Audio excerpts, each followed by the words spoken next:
திருப்பதி ஏழுமலையான் கோயிலில் 18 மணி நேரம் காத்திருந்து பக்தர்கள் சாமி தரிசனம் மேற்கொண்டு வருகின்றனர். விவரங்களோடு செய்தியாளர் ஜெயக்குமார் இணைகிறார்.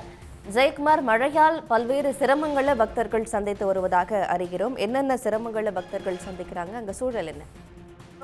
திருப்பதி ஏழுமலையான் கோவிலில் புரட்டாசி மாதம் 3வது சனிக்கிழமையொட்டி பக்தர்கள் கூட்டம் அதிக அளவில் காணப்படுகிறது. இலவச தரிசனத்தில் உள்ள வைகுண்டம் கியூ காம்ப்ளெக்ஸில் உள்ள 31 அறைகளும் நிரம்பி சுமார் 3 கிலோமீட்டருக்கு மேல் ஆக்டோபஸ் கமாண்டோ படை அலுவலகம் உள்ள அதுவரை அமைக்கப்பட்டுள்ள வரிசைகள் பக்தர்கள் நீண்ட வரிசையில் காத்திருக்கின்றனர். தொடர்ந்து மழை பெய்து வருவதன் காரணமாக மழை இருந்தாலும் வரிசையில் தொடர்ந்து பக்தர்கள் காத்திருக்கக்கூடிய நிலை ஏற்படுகிறது. இதே போன்று மலைப்பாதையில் நடந்து வரக்கூடிய மலைப்பாதையிலும் தொடர்ந்து மழை நீர் வெள்ளமாக பெருக்கெடுத்து வரும் நிலையில் அந்த பகுதியிலும் மழை நீரிலேயே பக்தர்கள் நடந்து செல்லக்கூடிய நிலை தற்பொழுது ஏற்பட்டுள்ளது.